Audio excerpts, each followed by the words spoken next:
Abasa, surat yang diturunkan di fase Makkiyah sebelum hijrahnya Nabi Muhammad Shallallahu Alaihi Wasallam, surat yang diturunkan di urutan yang ke-24 secara urutan turun setelah surat An-Najm dan sebelum surat Al-Qadr. Namun surat ini di dalam mushaf diurutkan di urutan yang ke-80 setelah surat An-Nazi'at dan sebelum surat At-Takwir. Jadi 24 berdasarkan urutan turun dan 80 berdasarkan urutan yang ada di mushaf Al-Qur'an. Surat Abasa dinamakan Abasa, dan nama Abasa adalah nama tauqifiyah. Artinya nama yang langsung dari Allah Subhanahu wa taala. Adapun nama-nama ijtihadiyah berkaitan dengan surat Abasa, ada yang menamakan surat Abasa dengan surah Al-A'ma, suratnya orang buta. Kenapa dinamakan Al-A'ma, orang buta?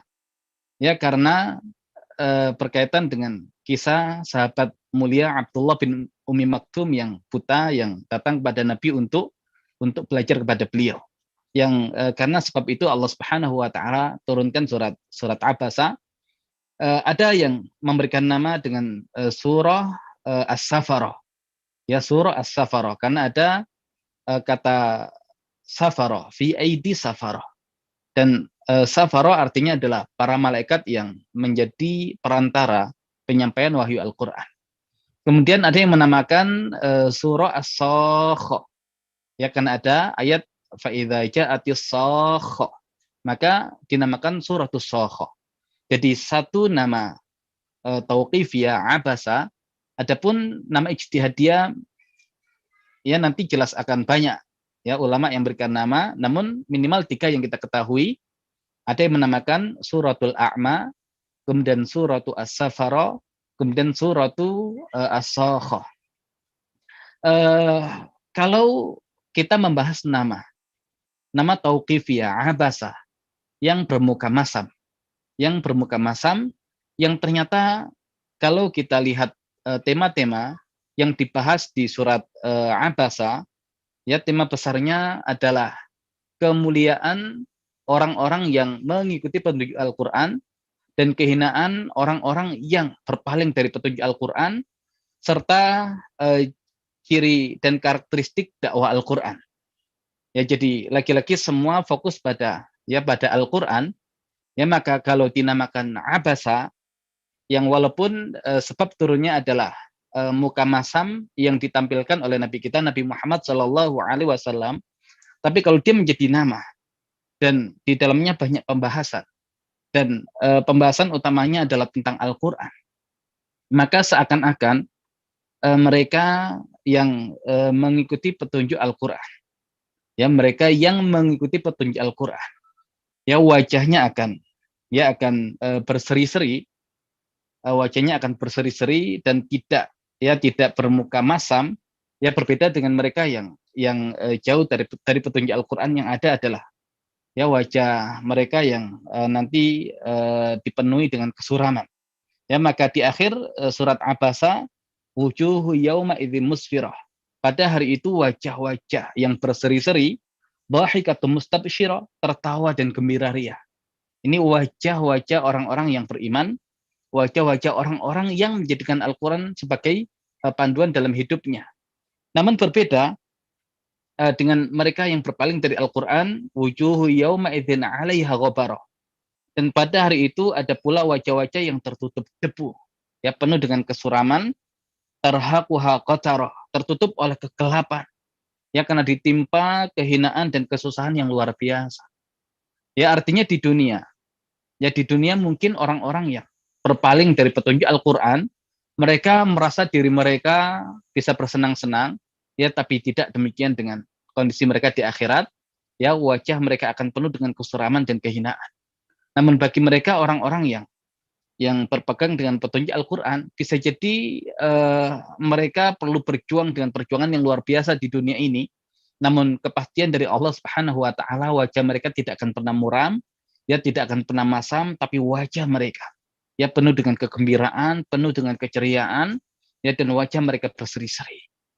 Ya sehingga kalau kita kaitkan dengan abasa wa tawalla an ja'ahul a'ma, seorang buta yang menjadi sebab turunnya surat ini, ya Abdullah bin Ummi Maktum, ya sahabat buta yang semangat untuk datang kepada Nabi untuk belajar. Ya khususnya belajar Al-Qur'an yang Allah Subhanahu wa taala berikan kepada beliau, maka walaupun Abdullah bin Ummi Maktum adalah seorang yang buta, tapi dengan petunjuk Al-Qur'an, ya beliau bukan seorang yang buta hatinya, ya tapi hatinya mampu melihat kebenaran, dan karena hatinya mampu melihat kebenaran, maka yang ada adalah kebahagiaan di akhirat. Berbeda dengan para pemuka Quraisy yang mereka tidak mau menerima petunjuk Al-Qur'an. Ya walaupun mata mereka bisa melihat, tapi hati mereka ya adalah hati yang buta dan tidak bisa melihat kebenaran yang ada di depan mereka. Ya karena tidak masuknya cahaya Al-Qur'an ke dalam hati mereka.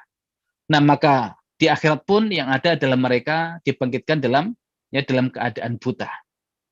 Allah Subhanahu wa taala berfirman, "Wa man a'rada 'an dzikri fa inna lahu ma'isyatan dhanka wa nahsyuruhu yaumal qiyamati a'ma.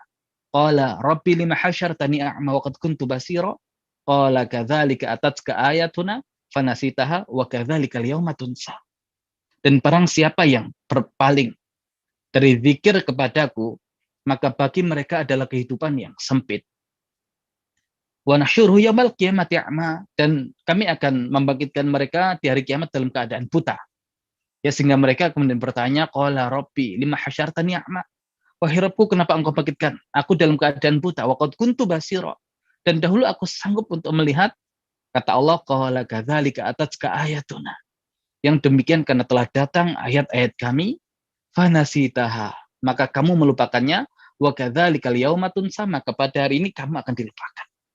Tapi berbeda dengan Abdullah bin Ummi Maktum, ya seorang yang buta matanya, tapi semakin mendekat dan mempelajari Al-Qur'an, ya agar hidupnya terbimbing, agar jiwanya tersucikan, ya maka yang ada walaupun di dunia beliau buta mata, tapi hati beliau tidak buta. Penuh dengan penglihatan basiro yang luar biasa, dan di akhirat pun akan Allah Subhanahu wa taala bangkitkan dengan kondisi fisik yang sempurna. Ya karena kondisi fisik di dunia adalah ujian, dan siapa yang amalnya banyak, maka dia akan dibangkitkan dalam kondisi yang luar biasa. Dan orang-orang yang dilahirkan dalam keadaan kondisi fisik yang sempurna, tapi karena kekafiran mereka, ya justru mereka kemudian dibangkitkan di hari kiamat dalam keadaan buta dan ya penuh dengan kekurangan. Ya maka Abdullah bin Ummi Maktum dengan Al-Qur'an, Allah akan berikan kebahagiaan yang luar biasa. Para pemuka Quraisy yang menjauh dari Al-Qur'an, di dunia silakan kalian bersenang-senang, tapi di akhirat ya kalian akan mendapatkan balasan setimpal, berbalik dengan kondisi sahabat mulia Abdullah bin Ummi Maktum. Ya maka ini menjadi pelajaran bagi kita. Ya pelajaran bagi kita di saat Allah Subhanahu wa taala memberikan kita penglihatan. Kita syukuri itu. Ya, tapi penglihatan kita jangan pernah kemudian menjadi penghalang antara kita dengan Allah Subhanahu wa taala. Ketika Allah Subhanahu wa taala berikan kita akal, ya, kita syukuri itu dan jangan jadikan akal kita sebagai Tuhan, sebagai sesembahan yang menjadi hijab antara kita dengan Allah Subhanahu wa taala. Maka akal ibarat mata, wahyu Al-Qur'an ibarat cahaya. Dan akal tanpa wahyu ibarat mata tanpa cahaya yang tidak bisa melihat. Ya, tapi kalau akal dipandu dengan wahyu, maka dia akan sanggup melihat sesuatu dengan sangat jelas, dan itulah jalan mereka yang terbimbing dengan petunjuk Allah Subhanahu wa taala. Abdullah bin Ummi Maktum buta mata tapi tidak buta hatinya, tapi para pemuka Quraisy adalah orang-orang yang bisa melihat matanya tapi buta hatinya. Ya, seakan-akan ini adalah rangkuman dari pembahasan yang ada di surat Abasa, yang semua kembali kepada hal-hal yang berkaitan dengan Al-Qur'an.